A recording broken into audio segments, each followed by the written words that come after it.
Hello, and again, welcome to Bit Depth. I'm Santiago Ramones. Across from me is... Sable. She is my fiance. Woo! We're now engaged. Officially, yes. Which is about time. We've actually been engaged now for a month. Yeah, basically. As of yesterday. But when this podcast comes out, it will be like a few days prior, but whatever. Right. But yeah, we've been engaged for a month now. Mm-hmm. After being together for 8 years? Yes. Yes. So we're still going through the rigor and nonsense of trying to figure out how to plan a wedding and all of that. So It's fun though. I like it. yeah, no, I like it too. We're sending each other stuff and telling each other ideas and what might work, and yeah. So stay tuned. We still have like over a year, so we good. Yeah.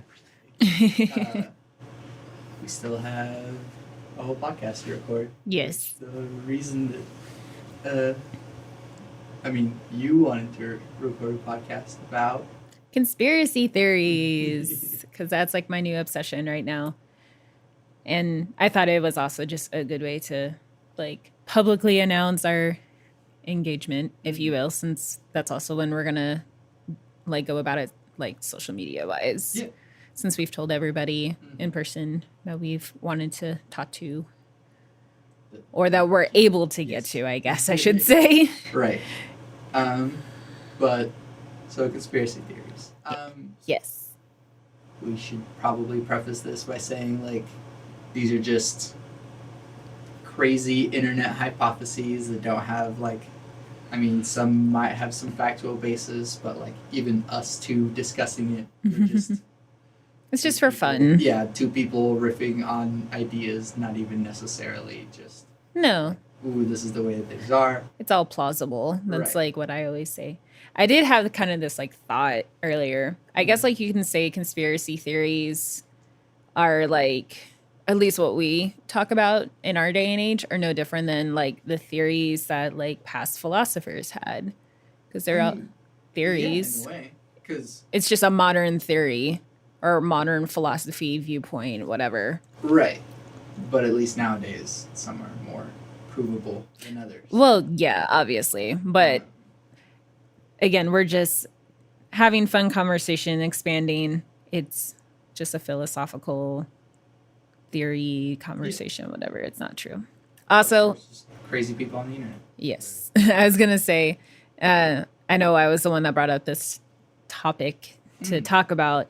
So I do apologize if what I say is not correct. I'm going based off of just like videos that I've heard like on YouTube. I haven't been able to do a whole lot of research. So if you're listening and I'm wrong, I'm sorry ahead of time. Like we believe most of these anyways. No. It's just stuff that is, hey, what if? Yeah. This is really just a big what if. Yes. Also, it'll be mostly you explaining conspiracies and I'll be like, nah, that's bullshit. You'll be the logical one out of the two of us. So I'll just be trying to bring in some thought and reason. Debunking. Yeah, debunking, but also lending credit where there is actually some truth to it. Yeah. So, yeah. Let's get started. Okay.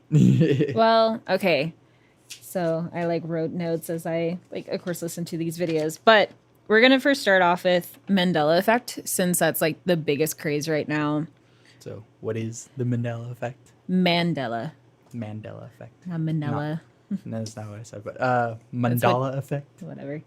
Are we gonna have a Mandela effect with the word Mandela effect? Well, it's based off of the man Mandela. Yes, Nelson Mandela. Yeah, but you pronounced it awkwardly, so Mandela. that's why I corrected you. So basically, from what I gathered, it's called Mandela effect from him because people thought that he had died at one point, but he really didn't, or like everyone was convinced that he died in prison or out of prison. It's like one or the other. So it's based off his death, basically. So that's where the term Mandela effect comes from, because it's people perceiving, remembering something specific in either one way or another. Mm-hmm. So that's basically what a Mandela effect is for anyone who isn't aware of Sort of this thing.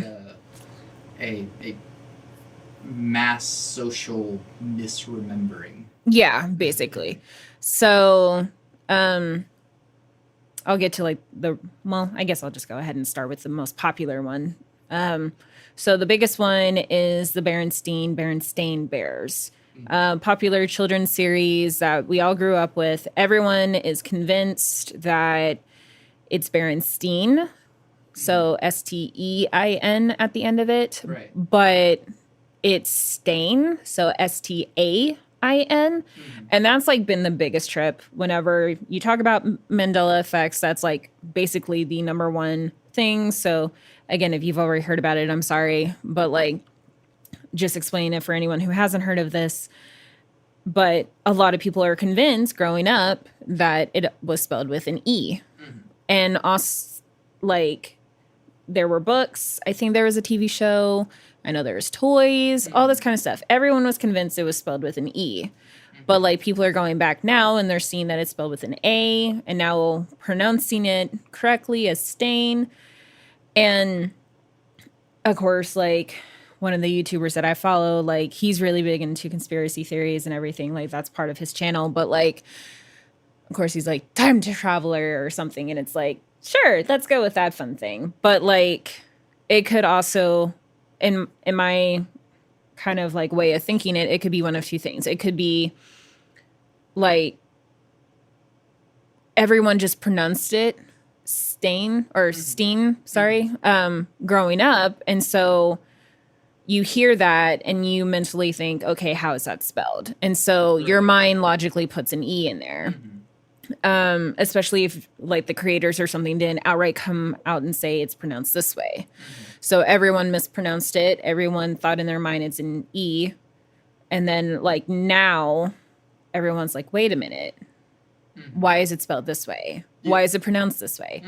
So that's kind of my logic of it. Can you explain the time travel one?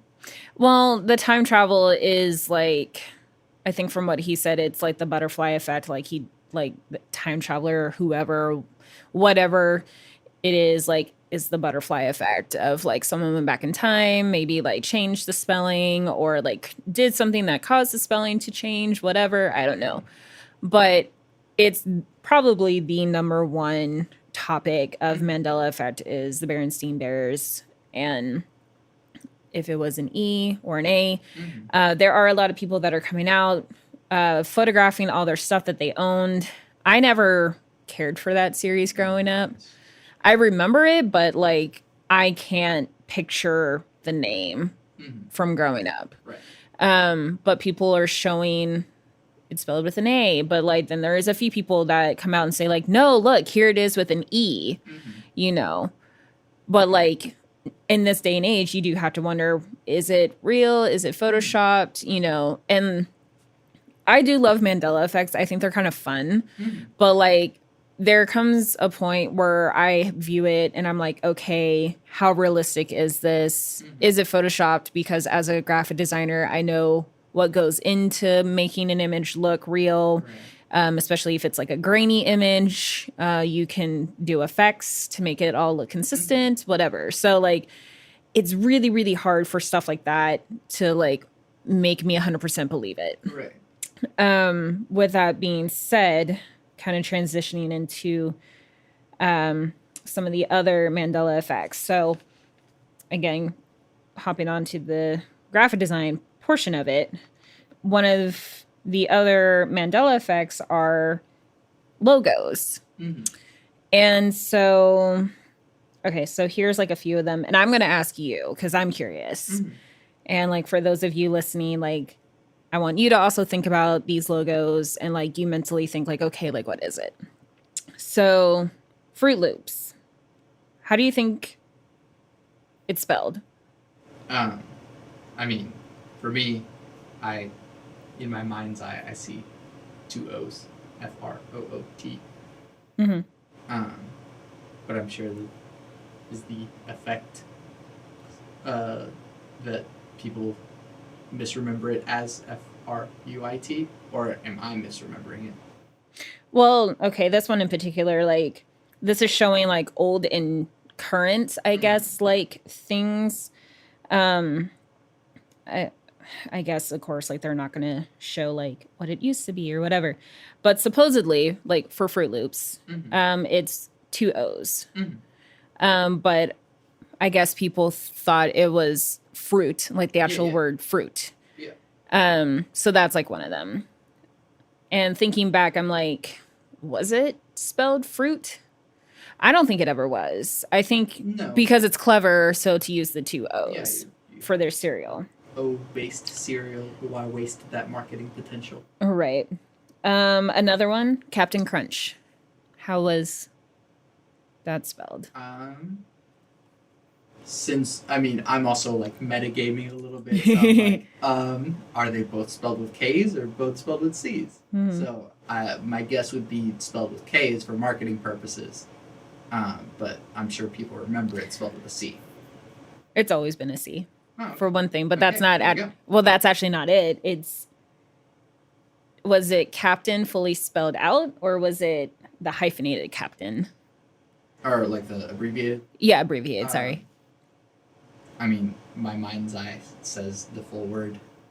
No, currently it's the hyphenated. Or abbreviated. Abbreviated. God, sorry. No, I guess like the old one was fully spelled out, but now it's CAP apostrophe N for Captain. Oh, okay. Yeah. Okay, I'll do like another one. Big ramen noodle brand. I want to see like what you say. What the name is. Maruchan? No. It's in a... What, cup noodles? Is it that? It's probably cup noodle, like singular.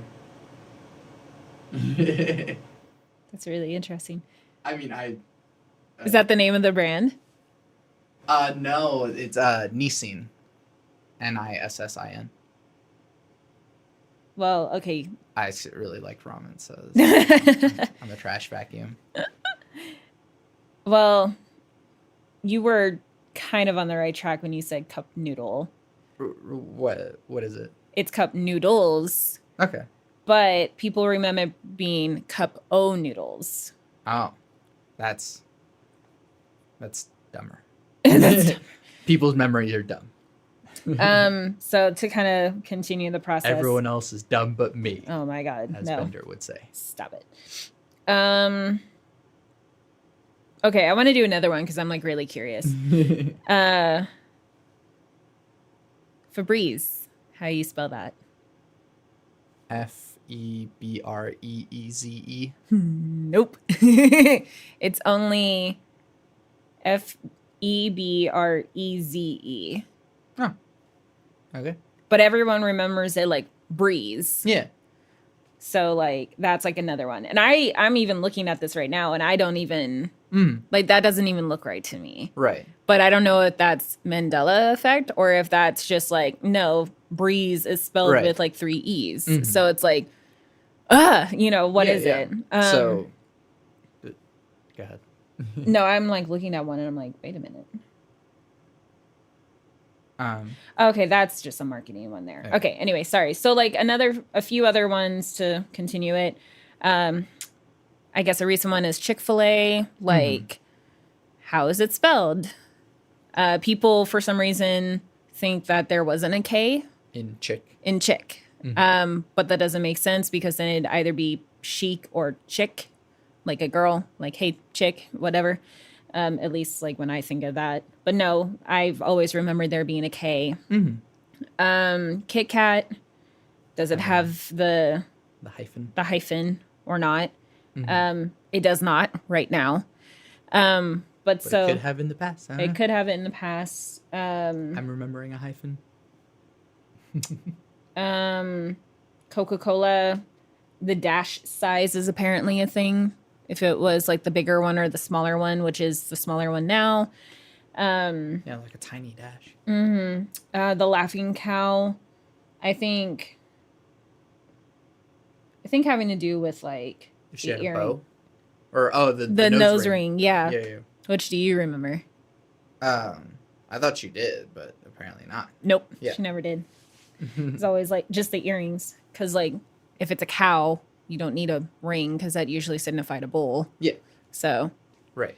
but all that aside. Right. So those are fun. You can always look them up. Yeah. But from a designer standpoint, I can't fully say those count because in the graphic design world and with marketing and everything, you can have one look like when the company started. Mm-hmm. And so like Coca-Cola, we'll start with them. They might have started out with a big dash. I don't remember, unless like we look at antique shops and find old products. Right. But like if we compared to something like from an antique shop to like something you find at Walmart, you'll probably find a change. And that's not like time travel or whatever. It's marketing. It's upgrading your logo to fit with the times and everything. Change over time. Yeah. Because companies want something new. They want something fresh. I had to do this with a client where they either are doing a new name, so I had to change their look, or say a company isn't doing very well because maybe they've stuck with the same look for so long that people are just kind of like meh about it, or like it doesn't bring in enough like traffic. And so they're like, we need to do something to bring more people in. So let's have a hip new look and up to date and all that fun stuff. And that's what that is. It's not a Mandela effect. It's a company marketing thing. Yeah. So certain ones like those, I don't believe in. Yeah. Can I provide some? Go for it, because I'm seeing what this other thing is. So the thing with Mandela effect is that it's a little bit less a conspiracy and more just as the definition or as the wording says, effect. Yeah. It's an effect. It's a social, like, mass misremembering. Yeah. And so my explanation, and this is just like the explanation, I guess, is that people have terrible memories. And we may sort of like count on, like my memory and like, I'm so sure about this. But there's a revisionist history podcast that two of them that talk about just how bad our memory really is. But I just find it fascinating, like the fact of the matter that so many people are on the same page. And that's what fascinates me about Mandela effect. It's like, it's one thing if it's maybe like a few people, perhaps, but like, and I don't know, like on a global scale about like some of these, because these are majority of a lot of these are like American made or whatever. Sure. Or they're more known here. But I don't know, like to have like a bigger number of people remembering the exact same thing is fascinating. I think that's why like people are also equally fascinated about it, because it's like, why do we all remember it this one way? Well, so I was getting to that as Sorry. well. We tend to follow archetypes. Yeah. And so with like something that you might lean a certain way, or a tendency, or a very detailed thing. So for example, like Kit Kat. Whatever your mind's eye produces whenever you see like the logo of Kit Kat, you just see like the big K's. Yeah. Not a lot of people would think to put a hyphen there. Right. And so it's just like a tendency for people to sort of remember it that way. Or like we talked about the Monopoly guy. Yeah, that's like another one. There's an archetypal image of what the Monopoly guy is, but the Monopoly guy doesn't have a monocle. But we remember the Monopoly guy having a monocle because it's like, oh, that's what that's supposed to be. Well, right, because like it's interesting because again, the YouTuber that does conspiracy theories, he was talking about, like, you see it in costumes is like the main thing where it kind of messes with people. And that's where I'm like, either that's just because the costume requires that, or like maybe whoever designed it, like misremembered it. So like the Monopoly Man, like you remember like basically bald head, but a top hat, the mustache. And then like a nice suit with tails. If there's tails, I don't know. Yes. Now I'm like, is that a Mandela effect? I do specifically remember tails. Yeah. But it's like, did he have a monocle? It's because, yeah, we do associate like super fancy, like, whoa, you know, like he needs a monocle. And like costume stores will have that, include that. And so I think, again, that's the designer being like, did he have one or no? But like maybe it might add to the costume.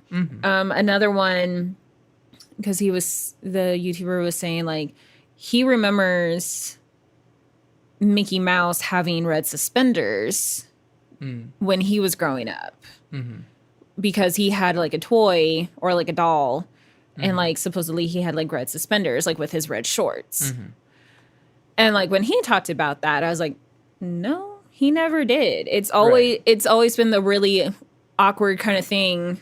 Like Mickey and Minnie were always technically topless, if you think about it. Yeah. While like Donald and Daisy were bottomless. And then Goofy was like the only one that was fully clothed for the most, I think like most recently he just has his vest now, which is weird. Don't think too hard about Pluto. Right. Just his collar. But well, like, I mean the fact that Pluto's a dog. yeah, Goofy's a dog. I know that's like the other thing that's like really weird. But anyway, but like for Mickey having red suspenders for a costume makes sense, because it's like, well, how are you going to hold up those pants? Because it's like like a weird onesie bodysuit looking kind of stupid thing. And it's like, well, you need suspenders to keep it up. Right. So like that makes sense. Also, there's like 2 buttons there. Like, what are those buttons there for? Right. So, Well, also, like I've seen where the buttons are in the front, but there might be ones in the back. But that's also through the old cartoons. So either they're in the front or in the back. Who knows? I mean, their gloves also kept changing colors all the time. So yeah, and that's another thing, is that that stuff does change over time. So like my 3 basic explanations is people have shitty memory. We tend to veer towards archetypes and stereotypes. And then stuff actually does change over time. Yeah. Because actually Cuphead, I think, wasn't it? Yeah. Game Cuphead Theorists was, talked about it, where like they like made a nod to the old cartoons, like with the colors of the gloves, constantly changing. Cuphead was intentionally doing that. No, I know. That's why I'm bringing it up, because like now we know, looking back at those old animation studios, they weren't consistent. And I don't know if it was referencing that. Yeah, I don't know if that was just like supply like shortages, or like people just weren't communicating, or just miscoloration, mislabeling, or like something. Or Mandela effect itself, that one person gave, a character yellow gloves, and then or yellow shoes, and then once it gets to the next person, it's just like, oh yeah, he definitely has white shoes. And so it's just little things like that. Yeah. That might change over time, just because people remember badly. Yeah. So that's Mandela effect. Something very fun. Again, not super conspiracy theory-ish, but I mean, I guess you can kind of fit it in the umbrella of conspiracy theories, because it's like, oh, like what could be contributing to all those? Yeah. What's next? Government. No. It's always the government. It's always the answer to everything. No. Okay, so now we're getting to the actual conspiracy theories, and I just kind of made a short list due to time, and also because did not research as much as I should have, and I'm sorry. So I'm going to be kind of talking about 4 main topics with companies. So there's just a few things there. Government. I had the category of other, so it's just like random ones that I found interesting. And then like I wanted to end a big one with life. Because because I want to like actually talk about it. I think it'd be really interesting. Mm-hmm. So we'll start with companies. So I really only have like 2 company conspiracy theories. And I'm not meaning to drag on these companies or anything. This is all just for fun. Please don't get me in trouble. No, that's right. Okay, so this is one that I talked to you about the other night, about how lip balm companies like put microscopic glass into their products, so that way it forces you to buy their product. So like everyone's heard that like Carmex is the one that does put like shards of glass in their products or whatnot. So like that's probably like the more known one. I don't know how true it is. I don't use it personally. Plus I'm also just like cheap, so I go for like the dollar one. But people like have this theory of like using fiberglass since it's like kind of soft until like you actually like rub over it, or like I don't know, you actually come into contact with it more. And If you've it's never like, had fiberglass on your body before, it's just like, it's not quite as painful as like stabbing, but it's also more irritating than just like a normal itch. well, like- it feels like it never comes off. Right. At least for 'Cause like a you few can't days. just like rub it off. So it's somewhere in there in between like itchy and painful. Yeah. And so people theorize that these like companies will put like like bits of like maybe like fiberglass into their products, because when this YouTuber was talking about it, I like was mentally thinking I haven't applied like lip balm in a while, or chapstick is what I should say, in a while, and I feel fine. You know, I feel perfectly fine, but like you use it all the time, so like correct me if I'm wrong, but like when you use it, like it works for a little bit, and then after a while you're like, oh, I really need to use it. Like, isn't that the case? Yeah. So like that's how they get you, is like you think you need it like when you really don't, and so you apply it, and then it just makes it worse. And the more you apply it, the worse like your lips feel, and that's where they get you. So it's like you're constantly using it, you run out, hey, I need more. Right. You know. And I kind of believe it. Like I'm probably like 55% like, oh yeah, like that could be something that could actually happen, because that's just how companies work nowadays, where they do little maneuvers like that to cause you to buy their products. It's I will always remember this. In the old show Sister Sisters with Tia and Tamara, I think it was Tamara that learned from her uncle how to sell a product without having to give away your full like supply.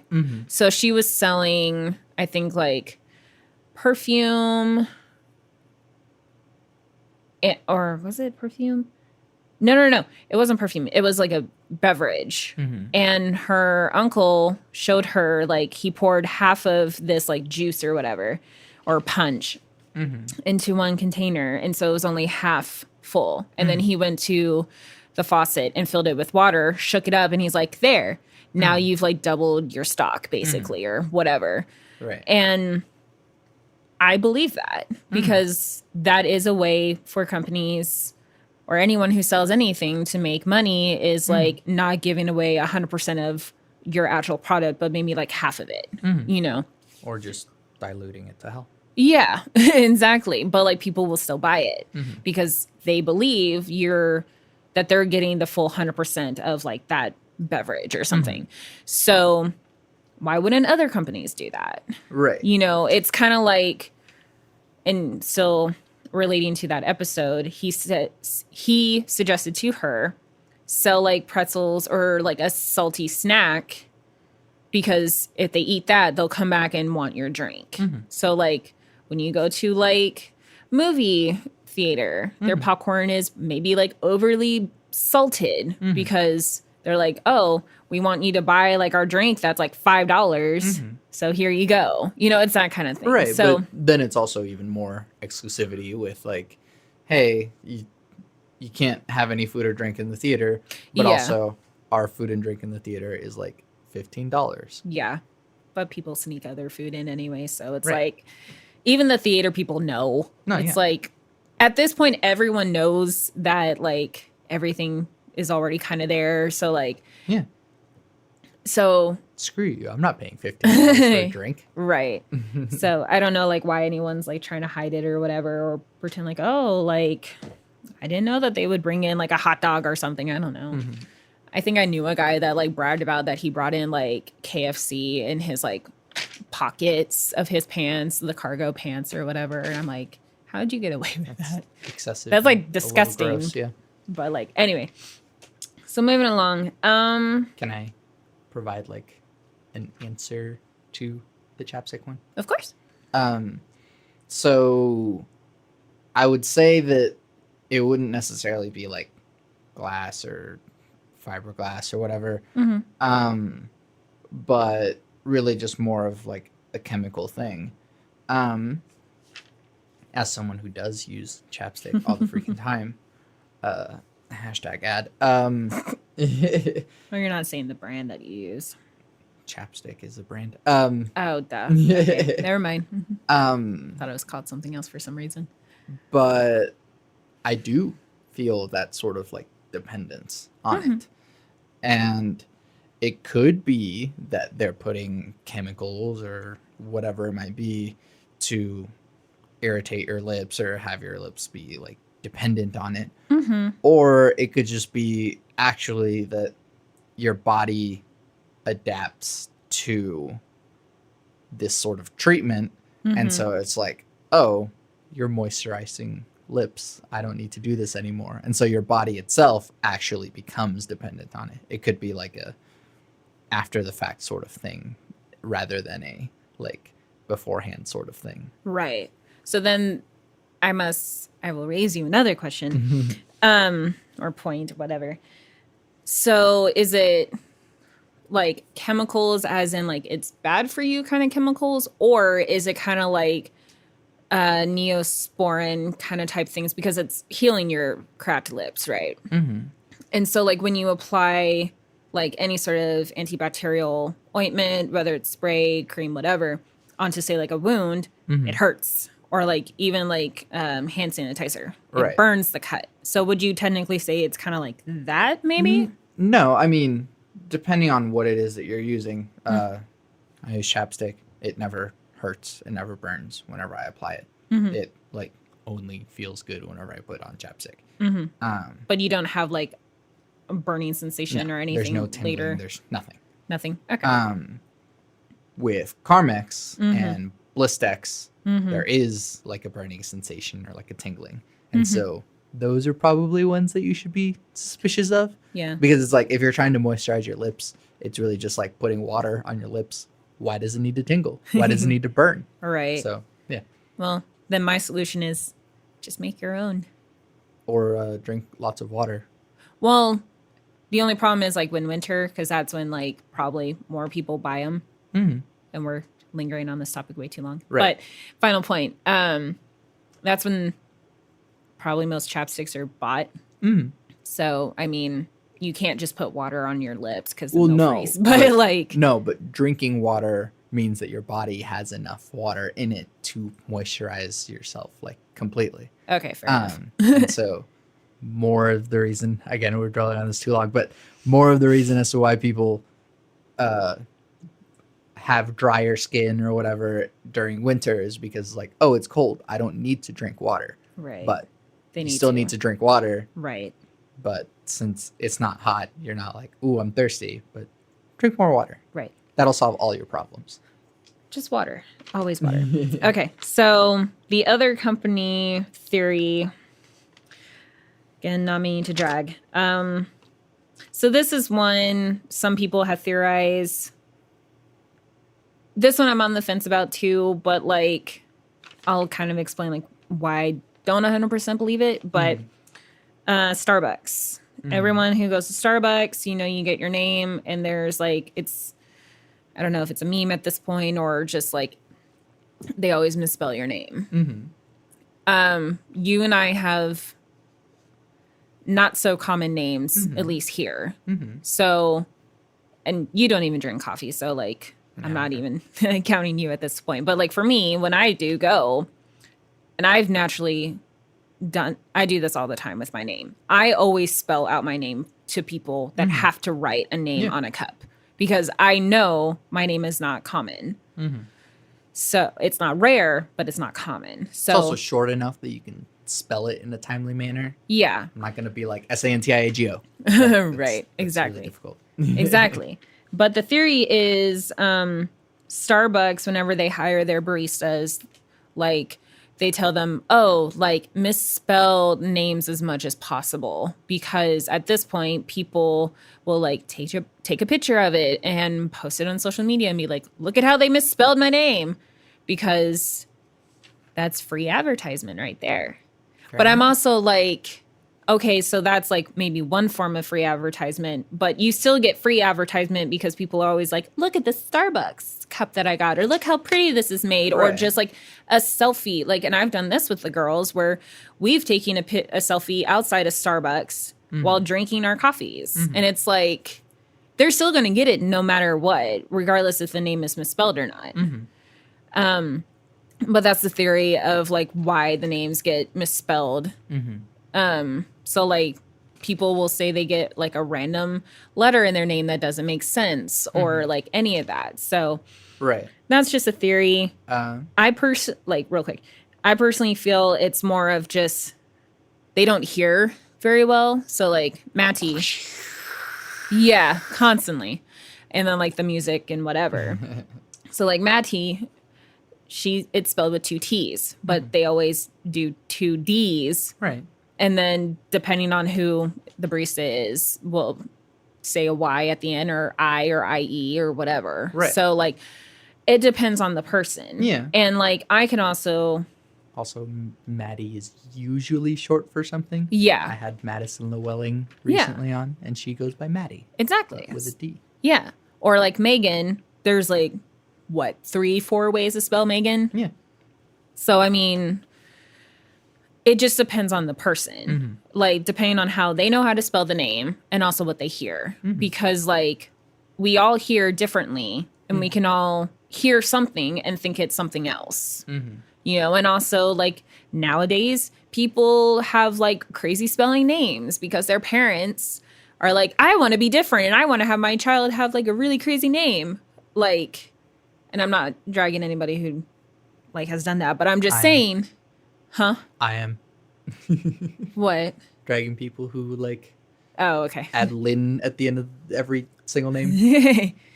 But you know what I mean? Like we're living in a day and age where it's like we don't have just the generic names anymore. Like Jason and Brittany, now it's like really extravagant or really abstract or whatever. I mean, we've talked about wanting to have kids and naming them after constellations and everything. So like it's out there. So it's like, how do I spell this one name when maybe it's really easy? Right. But I digress. So again, it's Starbucks using free publicity through misspellings of customers' names. Right. So my answer to that, I actually think the social media thing is actually a good explanation for it, and I actually wouldn't put it past a company like Starbucks. Oh no, I wouldn't either. Do something like that. So that's actually more plausible. And then, but like you said, like the whole selfie thing, like people take selfies with their drinks anyways. That's more of like after the fact. Like Starbucks became a giant monolithic company, and then people continue to take selfies. So that's kind of another way that Starbucks's propaganda campaign has worked. And so like this idea of the basic bitch going to Starbucks and like putting whole lots of sugar and taking pictures with her coffee. Like, that propaganda campaign was successful. Yeah, like I feel like with Starbucks in particular, and like with other companies, it's also the same. But like it starts to become a stereotype. So like when you think of Starbucks, it used to be like the really cool kid that was off in the corner, like on his laptop, or like I don't know why, but I think like berets and like turtlenecks and all black, like coffee shop kind of people. France, yes. But like nowadays, it's like the YouTuber or like the Valley Girl, or just like someone who has like their nails like ridiculously long and overdone, and they have the fake tan and blah blah blah blah. So like it's almost become a stereotype now when I think of Starbucks, because I kind of remember when it first came out, and like I mean, they've been around a while, but whenever they got popular, yeah. But my thought, and I just now it came to me, but like, so remember a few like Christmases ago with the whole like red cup thing? I don't know if that was on purpose or not. And this isn't a conspiracy. This is just like thinking out loud. I don't know if that was on purpose of Starbucks. Maybe they were just like, hey, we're just giving you this red cup and you can draw on it. I think that's what it originally was. But like everyone lost their shit over it. Like, oh my God, like why is it just red? And like, oh, like get over yourself. It's a cup. Like they were just doing it so that way you could draw on it. take a tip from Donald Trump. Oh God. Bad publicity is publicity. It is. And I mean, yeah, that is actually very true, because you somehow always remember like the worst advertisement, which kind of sucks in a way. Like the people that do like really good advertisement, like they put so much work into effort into it. But like if you compare that to like one that's done like really, really bad or like gets like a lot of fame over it, I know the other one like definitely gets more views or remembered more. But so there's that one. So let me go a little bit 9/11 here. If you haven't seen the first Zeitgeist documentary, yeah, it's a little cheesy and a little, there are places where it's like a stretch, but they provide a lot of information that just present information that goes, hey, look, this may not be the usual narrative that we're getting. Right. That we're being misled. Yes. To believe one thing. The Zeitgeist documentary talked about 9/11, but also talked about like Jesus and blah, blah, blah. So, but at least with 9/11, the common narrative is there were some terrorists, they hijacked some planes, and they decided to crash them into the World Trade Center. It was orchestrated by Osama bin Laden, and so then we went and we invaded Iraq because of that. Started almost World War III. I mean, back then, I think that was World War III-ish. But now there's just enough shady information to not necessarily to say whether or not, oh, the government did 9/11 or the government didn't do 9/11. It's more just to say we're not being told the truth. We haven't been told the truth. Right. First of all, which is basically a meme now, jet fuel can't melt steel beams. Yeah. And yeah, it's funny and it's a meme and blah, blah, blah. But like jet fuel can't melt steel beams. Science. Yeah. Can I add? Yeah, go for it. So like another scientific, I guess you can go ahead and say fact. Like they've done an experiment to show it. When a plane is like traveling at the speed that it's going, and if it collides into like a solid object, it doesn't go through it. It literally like disintegrates. Yeah. So for those that remember seeing the footage or have seen the footage, if it's like out there, everyone is told the plane goes through. I don't remember if it like one goes through one building out it and then goes to the other. I don't remember. But I do remember everyone saying the plane went through. That's not possible. And I understand like a lot of it's glass, but like, well, and also in the experiment, I think it was like super solid. So like concrete kind of stuff, like no windows, nothing else. So, but it still shouldn't have gone through all the way. It didn't go through all the way. Okay. But that's kind of like, to take the conspiracy theory to that length would include like, oh, they tampered with footage or all the news coverage was fake, and I think that's too much of a stretch. Well, there is the theory that the planes were CG'd. No, that's a stretch. People saw it. I know. People were there. Like it was that witnessed long enough ago that we can remember. We can all remember when it was, and so it's like, no, people saw it. But jet fuel can't melt steel beams. There was thermite. There were explosions. Everyone said that they heard explosions, not even necessarily an impact, but explosions. There are videos out there on YouTube of like people that have uploaded videos and you can hear explosions. And if you look at the footage, you can see remnants of explosions happening. There's one, I think, where they say like the explosion went off too early before the plane hit. Yeah. Well, yeah. And supposedly you can see explosions of it like falling and early explosions, if you will. People that worked there even said that they remember hearing explosions. Yes. And then just the fact that it fell down like a controlled demolition. Yeah. So you can always compare the two of those. Yeah, and as that's well. very easy to just side by side look at the footage of the World Trade Center falling. And then there's the whole the plane that crashed into the Pentagon. They seized all the footage surrounding the Pentagon.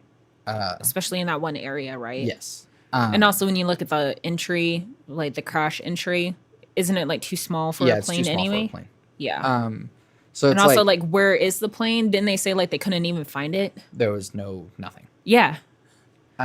Shady business. Right. So again, I'm not saying like, oh, the government did it or whatever. It's just like, oh, and then the third plane, which was over Pennsylvania, there was another plane that was hijacked over Pennsylvania because Wouldn't that be the fourth? Because I thought there were two. Yeah. Well, there was there were two in New York, one at the Pentagon, and another at Pennsylvania, so quote unquote, and then, fourth. World Trade Center 9, I believe, or 8 or something like that, burned down at the same time. Interesting. But nobody remembers that. But the plane in Pennsylvania, they said that like it was hijacked, and then the passengers like stopped the hijackers and then crashed it in a field. But they looked at that wreckage in the field, and it was just like as though someone had just thrown scrap metal in a field. Right. So yeah, again, I'm not saying that the government I do want to add real quick. Go for it. Okay. I'll just go ahead and like say it now. I was going to probably wait till the end, but I don't want to do that. I'm going to go ahead and just credit the YouTuber I've been referring to, Shane Dawson. Yeah, love you. But like he did a video and he's done ones over 9/11, and maybe it is the government, maybe it's not. I don't know. I don't know who's in charge of all of it, but like he did bring up a very valid point, which again leans me over to the side of that it was all staged, that we've been seeing signs of it happening for years and never really realized it. The cartoons for the most things. Yeah. So like 90s kids, apparently there was like a movie poster in Johnny Bravo where it's the two towers and they're on fire. And that one was like the closest one because I think that episode was released like that year before actual 9/11. Yeah. There have been other countless ones. I can't remember all of them. There had been actually a cartoon from Warner Brothers, one of the Looney Tunes, where there's a character yelling, "Look, the towers, they're falling," because he's being over dramatic in the scene and like falling and fainting. But like he's referring to the towers at that time and that they're falling. And like maybe that one's kind of a stretch, but it is kind of like, well, that's almost too coincidental. I don't know. But there was like another ad that Shane referred to that it's not really propaganda, I don't think, but like arthritis, like hit it before it hits you kind of thing. And it's the two towers that have like an illustration of like leg bones and a plane getting ready to fly into it. And the plane is arthritis. And like that to me is really scary. Right. I really wish I could find it. I know it's in my papers somewhere of like schoolwork, but like there was this old prophecy that came out years and years and years ago, Islamic like prophecy about referring to like nations being rattled. And like a lot of people theorize like, oh, that's like 9/11 before it happened. But sorry, we're rambling on.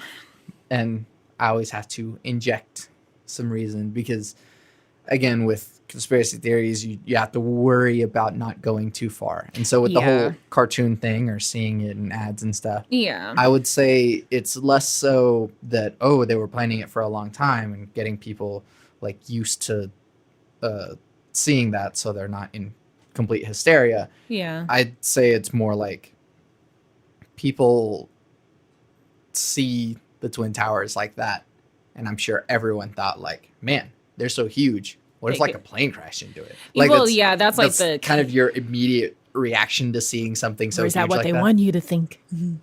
No, it's just like, I know. But I mean, that's plane crash into it. Well, I know, but that's like what a lot of people would say, like, oh, is that like what they want you to think, kind of thing. But I don't know how like premeditated this like was for whoever decided to set it up, if it was a setup or whatever. You know what I mean? Yes. So who knows? But at least to finalize that, the narrative may not be exactly what they told us it is. Right. Whoever they is. All right. Let's lightning round through chemtrails. Okay. Okay. So thing two, when you're outside and you see a plane fly by and they leave like these streaks in the sky, right? So like, oh, hey, a plane flew by, because you can always tell. Well, a lot of people have been speaking up saying like they see multiple throughout the day. This is one I kind of want to research a little bit more on, because I don't know if like more happen in specific areas over others. Like I even looked outside, I didn't see any or anything. I guess maybe depending on where there's more traffic, like air traffic per se, like maybe you might see them more. Who knows? But so there's chemtrails, so chemical trails, or there's contrails, which are condensation. Yeah, condensation trails. So I guess like viewers, you can decide on which it is. But theorists have said they think it's chemical trails. And even like celebrities like Prince and a few other like recent celebrities believe that these are chemical trails that the government is dispersing through airplanes that are like dropping on like areas and are messing up with people. So they cause chemical reactions to people and other things. People believe that it's like government control or like climate change. Because a lot of people are thinking like, oh, there seems to be a lot more cancer that seems to be popping up. Maybe it's these chemical trails because like it's dispersing like in the atmosphere or like coming down on us. And like, what if it's getting in our food? What if it's like affecting like other things that we're not aware of? Because I forgot which celebrity it was, but like basically they were saying like when one of those happened, like everyone started like freaking out for no reason, like not freaking out like, oh my God, we're going to die, but like freaking out at each other, like for no rational reason. So like causing fights more or something. So it's like, is that a thing? You know, is it chemicals or is it condensation? Because like scientists have like shown like, oh, like and I didn't like write it down, but like again, condensation, like that's just what it is from the plane. Mm-hmm. But like when there's multiple that happen, that's when I start thinking like, is it chemicals? I mean, I wouldn't put it past anyone to like have that actually be a thing. I mean, we do the crop dusting on crops. Yeah. So like, why can't like a bigger plane do that as well for like a mass area? Right. And so that's where I'm like, is that a way to like weed off like the weak people or whatever, or like to kill off more people? Are we overpopulated? That's how they're killing us.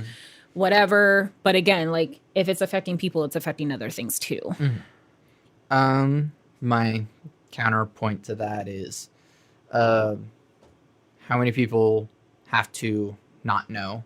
How many people do have to know about like the chemicals that we're loading into the plane and blah blah blah. Right. And so it's a similar thing with like 9/11. Whenever people say like, oh, how could it have been the government? It's like you have to keep all of these people that are in on it from talking. Right. And so the more people that you get in on a conspiracy, Unless the they just harder- hire like a certain number of people. Right. But the more people that get in on a conspiracy, the harder it is to contain. Right. No, that's fair.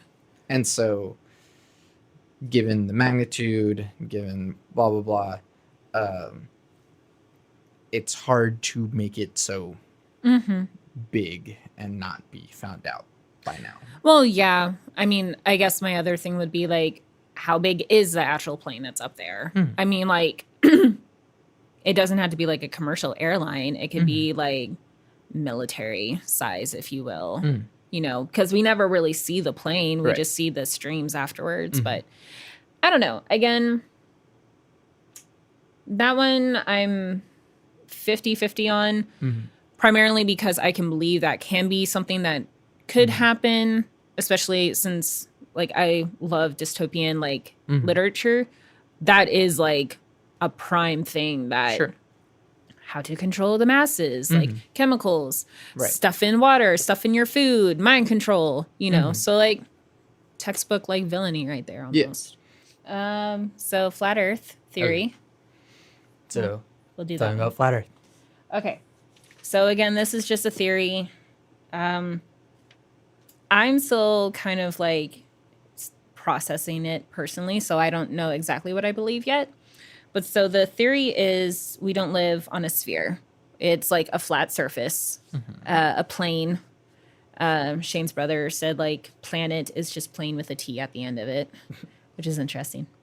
I need to listen to his stuff. Anyway, so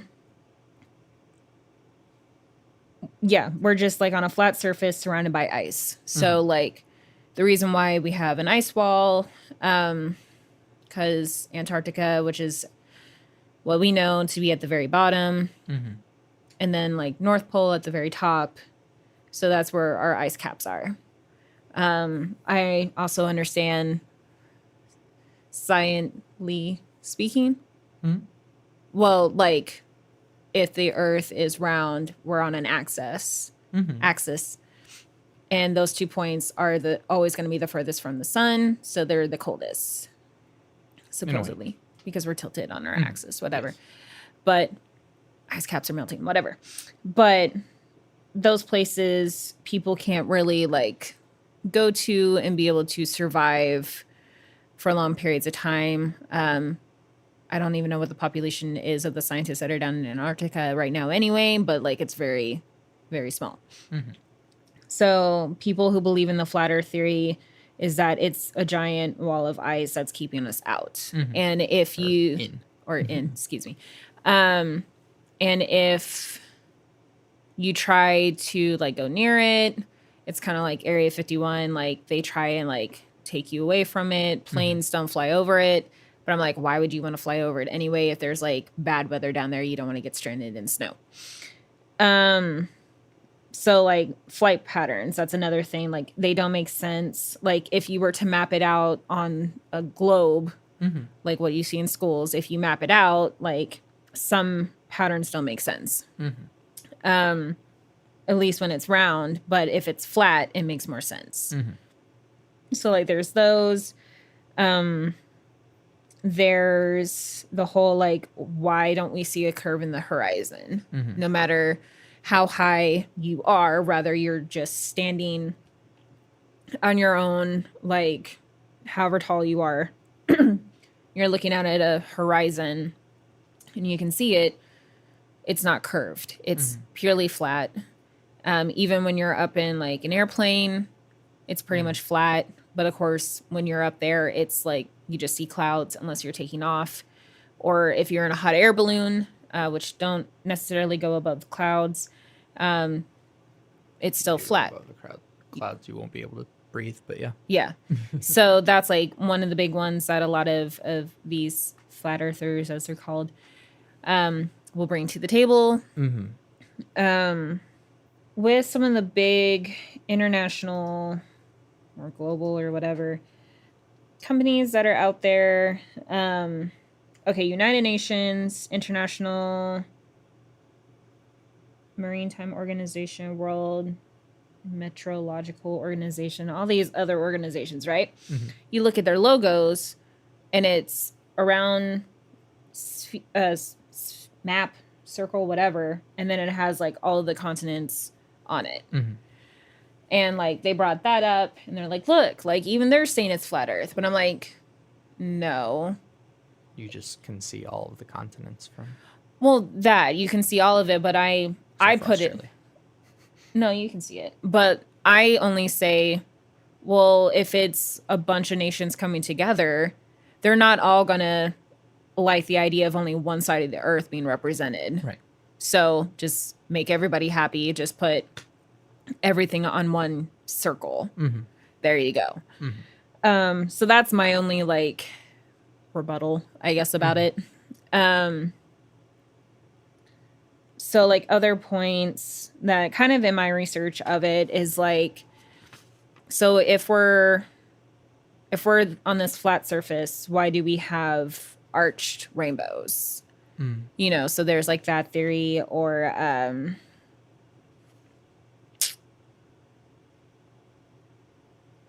okay, like, don't we need something to trap gravity or the like moisture of the earth to create like different weather? So like if earth is technically this huge ball of like gases, hot lava, whatever, referring to Steven Universe, so using a pot that's on the stove, like steam comes off of it, right? And it just goes up. But if you put a lid over it, you see the condensation happening in it, which causes like the rain. Well, same thing applies to like the earth. Like if we're this huge pot, if you will, and in the center is our core, which is super hot, then we need some sort of lid to create like the moisture, condensation, whatever. And I'm sorry that I'm like super dumbing this down, but this is the best way to explain it in a timely manner. So like that leads to like the big topic of what is called the firmament. Firmament, which is basically this invisible dome that encircles the earth. Regardless if it's flat or round, whatever. It's referred to in world religions. Is this huge dome. It's been illustrated in all the religions and everything. I'm assuming that in the firmament, that's where we see all of our stars, our galaxies. Well, not galaxies. So like in our realm, the stars, the moon, whatever. But that still doesn't like explain to me, excuse me. So if what we know, so like all of our continents are on one side of this plane, what's on the underside? That's what I want to know. It's just like when earthbenders kick up a piece of rock, like it's still like jaggedy or whatever. Yeah, that's what it is. Or a big ass turtle, depending what you're asking. Exactly. So that was kind of always something I had wondered, or like in the Marvel movies of, is it Valhalla? that Thor lives in? No. Yeah, yeah. Okay. Well, yeah, but You know, like how they, like in the first movie, it showed Asgard. Oh my God. Why am I saying Valhalla? Valhalla is the other one where they die. Asgard, where like you see going through the clouds, and I think there's like rock formations, and then the camera flips, and then you see like this horizon with all the beauty of Asgard. That's what I kind of envision, like when people talk about this. So it's just really interesting. Like I do understand like where a lot of people come from about it. Shane's brother primarily talked about how anytime you do try to do research about it, you're going to find tons of sites that try and debunk it or say like, you're crazy if you're looking into this. I think he said something along the lines that the government themselves created a website that calls himself like Flat Earth Society or something, like even trying to say like, you're crazy, like for looking into this. But like, I guess at that point, that's like government trying to control you to believe one thing, whatever, you know. Do I believe it? I'm kind of on the same boat as his brother. Like, I don't care if we're on a sphere or if we're on a plane. What I care about is our existence and like what we're doing now, what's going to happen, like to the earth, you know, all this kind of stuff. But I guess like you could dive deeper into it of like those who go up into space, like, is it all simulated? Like a lot of people believe like all NASA footage is basically CG. CG. Yeah, that it's all fake. I didn't watch it. I don't know if he watched it, the whole the Tesla being launched into space. I saw clips. Well, I guess apparently with that, like there was a moment where there was a glitch. Yes.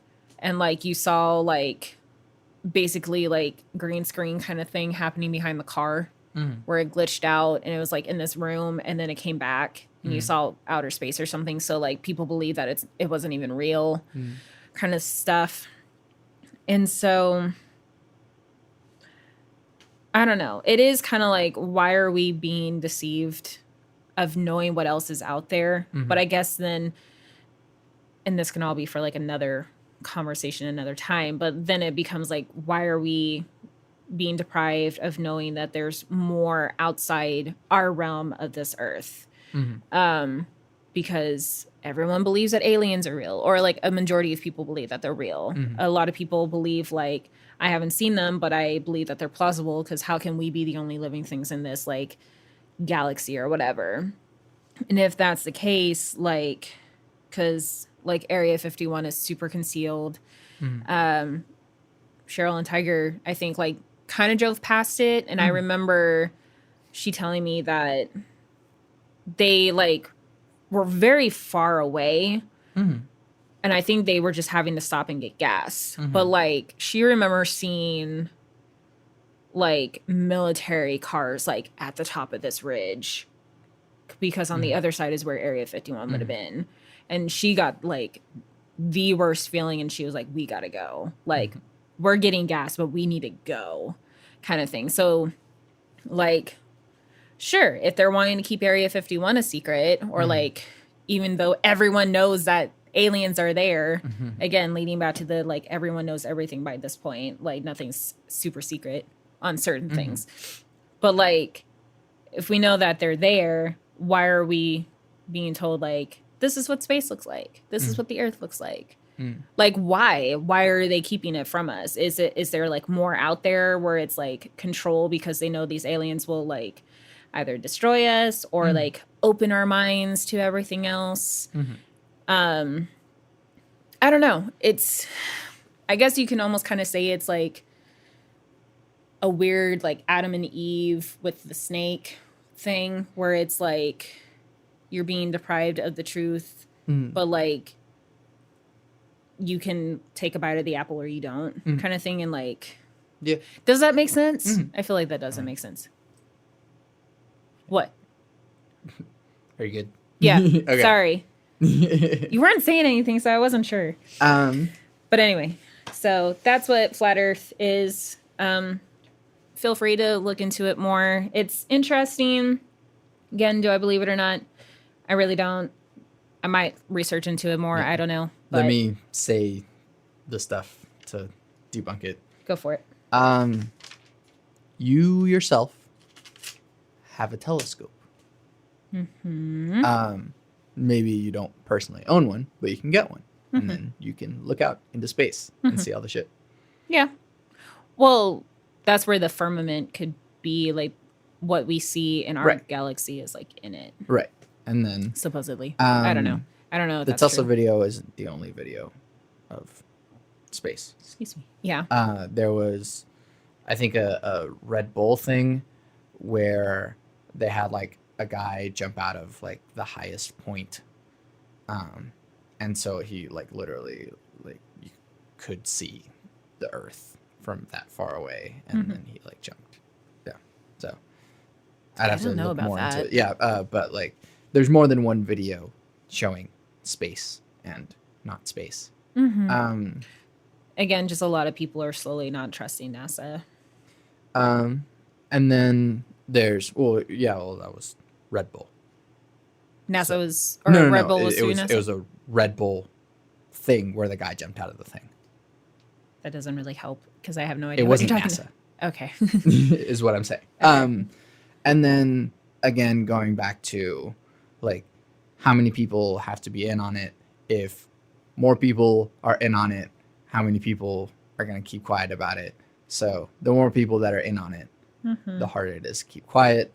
This is like an entire government level thing or an entire NASA level thing. Yeah, but I think in this day and age, I think it is very plausible that like people can be told to be quiet. I mean, there are a lot of people that do come out about stuff like when they're literally on their deathbed because like as they're living, they know their lives are in danger, so they have to be quiet about it.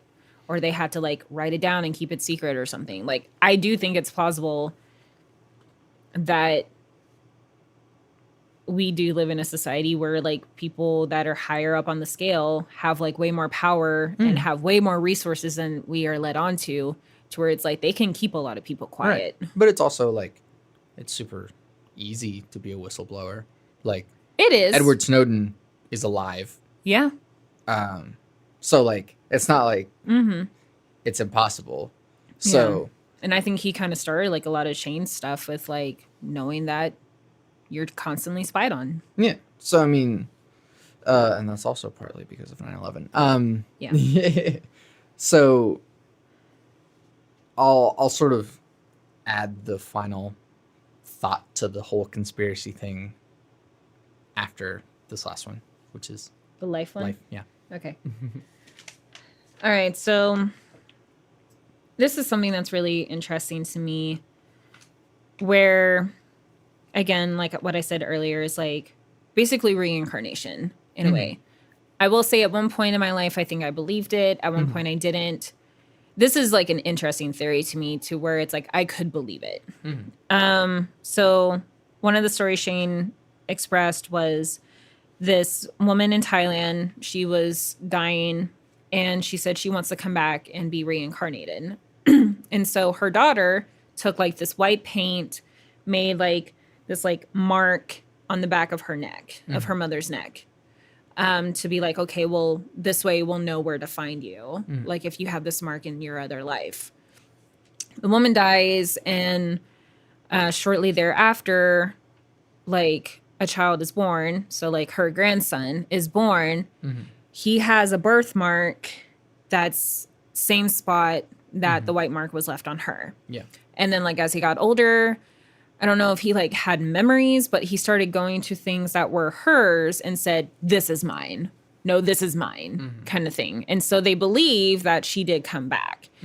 And kind of the fun thing about like birthmarks that was brought up was like, if you have a certain birthmark, maybe that was like what was left from you when you died. So like you have a birthmark on like the lower part of your back. And like when I told you it, you were like, oh, maybe I got stabbed in the back or something. Et tu brute. Et tu brute. Yes. But then I'm like, well, what about the people that don't have birthmarks? Like, I don't have one. Died a natural death.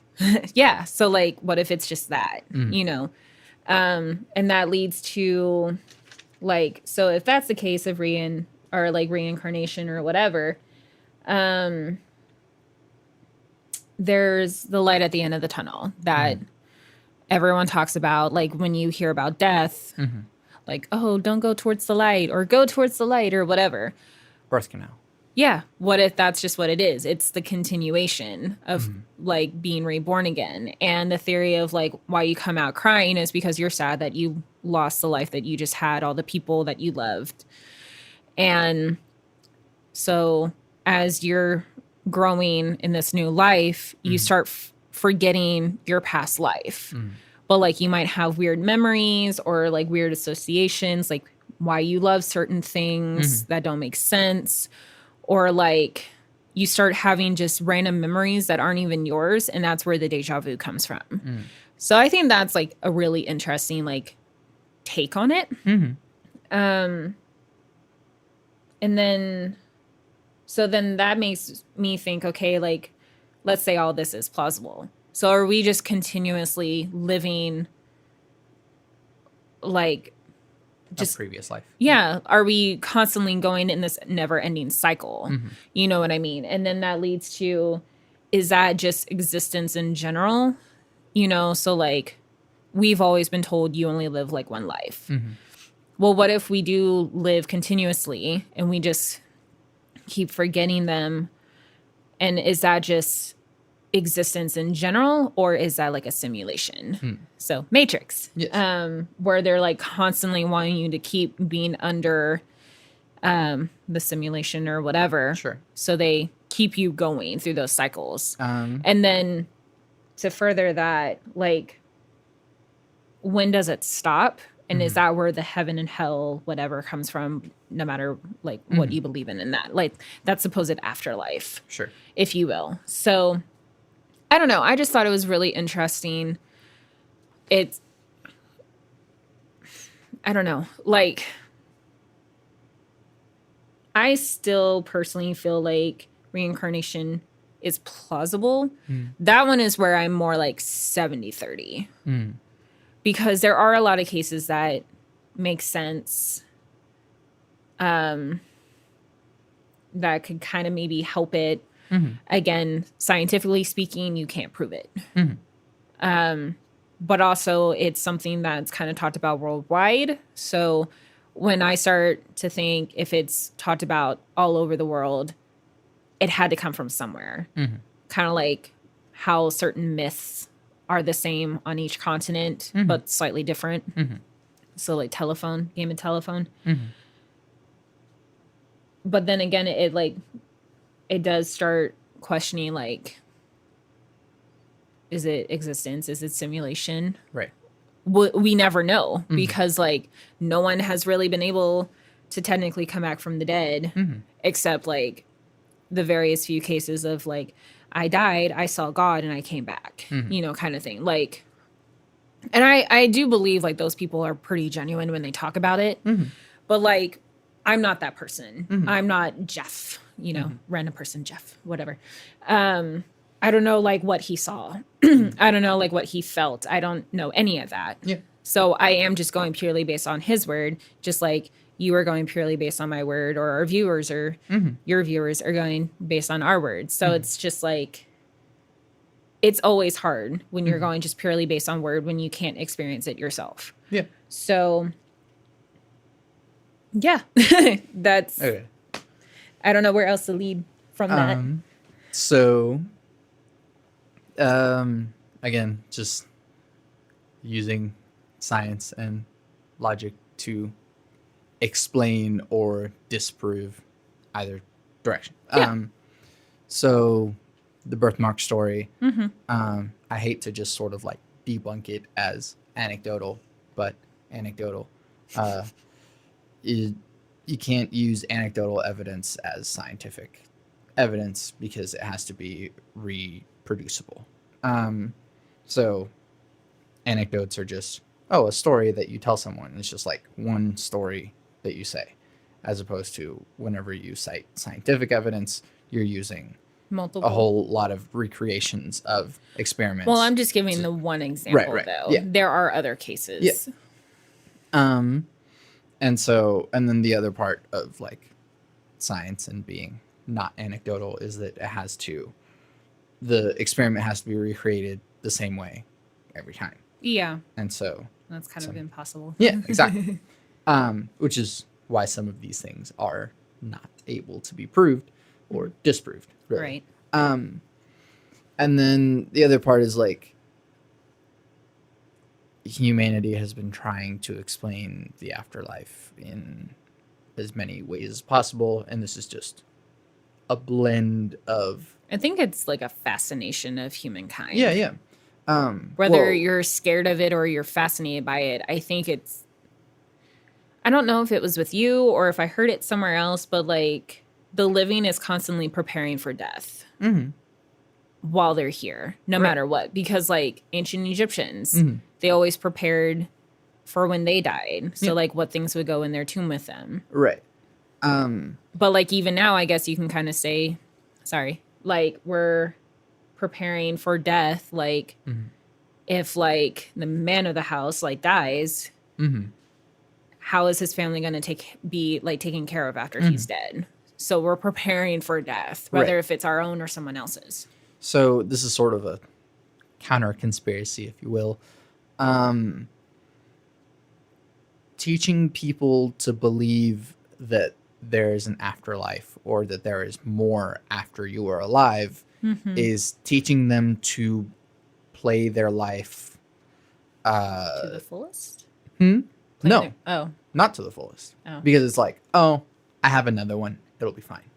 Or this isn't even my final form. So like I don't have to, strive to be the most ambitious. I don't have to blank. And so to be taught that like, oh, don't worry, you're not done yet, is teaching someone to not live their life to the fullest. Right. And so in a way you could say that it's like, oh, we're being taught to believe in reincarnation or believe in an afterlife so that we don't rise up and rebel and try and make a better life for ourselves right now. And so it's like a way of like keeping us at bay because it's like, oh, don't worry, you'll get yours after you're dead. You'll get your 72 versions and you don't have to worry about like, suicide bombing right now because you'll be fine later. It's like, oh, cool. I got a terrorist attack out of that person and they won't, live to come back and realize that I didn't get my 72 versions. So that's sort of counter conspiracy that, oh, the people that are trying to control us, it is helpful for mind control purposes to make people think that there is an afterlife so that you don't live your life to the fullest. If you do believe that this is the only time that you're alive, it's like, oh man, we got to scramble. We got to do everything we can because I have nothing left. So I have to be ambitious. I have to strive to change the world because this is all I got. Well, yeah, but I guess like, can you also say like, oh, this is your one life. Don't like screw it up. Like, can that also technically be a way to control people to be like, oh, this is your only life. Buy all these things. High risk, high reward. Yeah.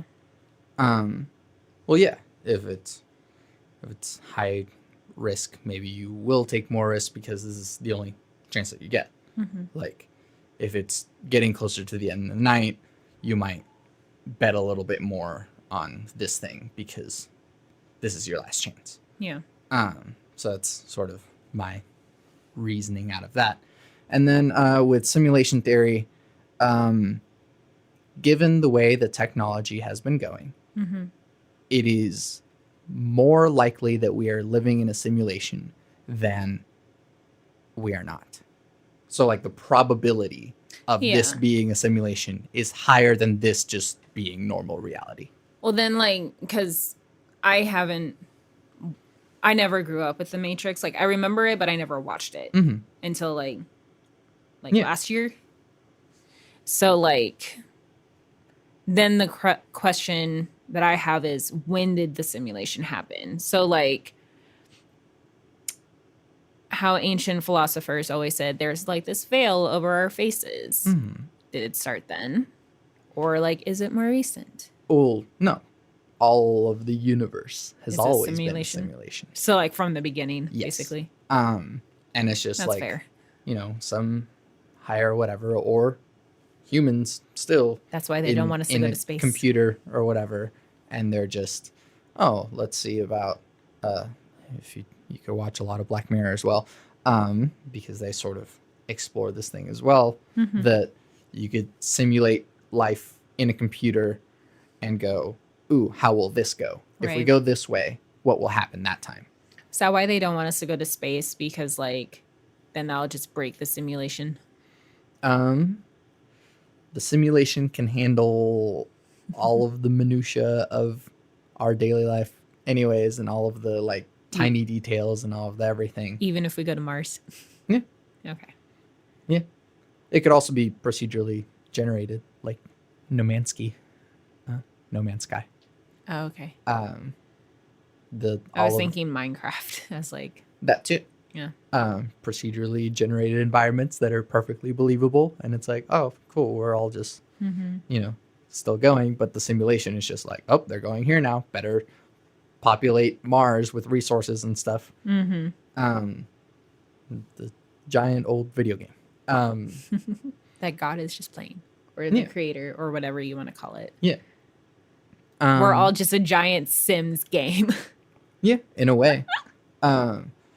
And again, given the way that technology is, how much and how well we can compute, and given quantum computing happening soon enough, and artificial intelligence and all of that, it is just more likely that we live in a simulation than if we don't. All right. But then the other part that I was going to add, sort of the addendum to all of these conspiracy theories, is Occam's razor. Occam's razor basically dictates the most probable solution is usually the simplest one. So it's like, oh no, my pencil fell. Does that mean that like the government is watching me and they're trying to trick me into thinking that blah blah blah and making my life worse by making my pencil fall? It's like, no, you left it on the edge of the thing and it rolled off. So Occam's razor dictates that the most probable explanation is usually the simplest one. We're all just overthinking it. Yeah. And it's fine. I mean, that's human brains, and we all try and explain different stuff and make up different stories. We anthropomorphize God, and we try and think of an explanation for why we haven't gone off the planet entirely, or why bad things happen, and we just try and explain things to ourselves. And sometimes it's a lot simpler. And then the other part is like, I feel like it doesn't explain everything though, so I can't fully agree to that. right. Well, this other part that I'm saying is the teapot problem. I think I might have explained it to you before. I've explained it in a different podcast talking about religion. The teapot problem is this sort of thought experiment that's, so let's say that I am saying that for sure there is a teapot orbiting Mercury. There's no way to really check, because to try and get a telescope all the way over there in a very small, refined space, something as small as a teapot, is very difficult to find. And on what axis is orbiting Mercury? Is it even actually orbiting Mercury? Maybe it's just orbiting the sun near Mercury. But I'm saying that definitely there is a teapot orbiting Mercury. There's no way to disprove that claim. All right. There's no way to really prove that claim. Isn't that the same as like Schrodinger's cat, in a way? Yes and no. Okay. No, because you actually did put the cat in the box. Okay, that's fair. But I'm meaning more But- of the whole like, is it dead or is it alive kind of thing. Right. Well, Is the teapot really there or not? yeah. Well, if I just fabricated this out of nothing, Yeah. and I just say, like, there's a teapot there, Mhm. and there's no way to disprove it, then it doesn't matter if the teapot is there or not. But you could do this with anything. Right. And so you can say, oh, the world is flat, everyone is lying to us, and you can make up every single excuse to make your thing the correct thing. Oh yeah. If you But say enough to like prove it, you start believing in it. Wasn't that something that we talked about? self-fulfilling prophecy. Yeah. Yeah. That if you tell yourself something long enough, yeah, it starts to become true. Mhm. And that kind of goes in part with memory as well. Mhm. Every time that we remember something, our brains are literally recreating it. Right. There's no memory really stored in like your neurons per se. It's every time that you recall it, you're sort of reconstructing it. And so you might leave something out or add something new. And Mm-hmm. you're remembering it differently. Every time that you remember something, you're changing a little bit. So there's no way to accurately remember anything really because human memory kind of sucks. So the best way is to Full loop. like take a picture. Yeah. Write it down because once you put something in the physical world, it is then provable. Mm-hmm. So at the same time, question everything. Ask questions. It's good to dig into conspiracy theories and go, ooh, what's happening here? Is Mhm. this true? Is this not true? But also ask questions of those people who are asking questions. Yeah. So it's like, I just quote from Chris Ryan, or he quotes someone else, which is, seek out those who seek out answers, Mm-hmm. and question those and be suspicious of those who have claimed to have found the answers. Mm-hmm. So it's like, cool, it's good to ask questions and seek out the truth.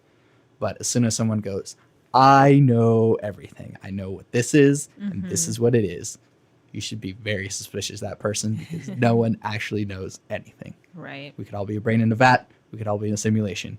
I don't know. Mm-hmm. Maybe we're all just one person just having different thoughts at the same time. Cool. Whatever works for you. Teapot. Right. Yeah. Sable, thank you for agreeing to spend the rest of your life with me. Aw. But also for doing this podcast. Of course. It was a lot of fun. It was. Hopefully people didn't go crazy and are going to suddenly start being flat earthers. Hopefully not. I think Hopefully it's the government's going to come after silly. us. Yeah. And continue bugging our phones because they always do. Yeah. I Well, mean, what? if you don't hear any more podcasts after this, you know what happened. Yep. But seriously, question everything. Yeah.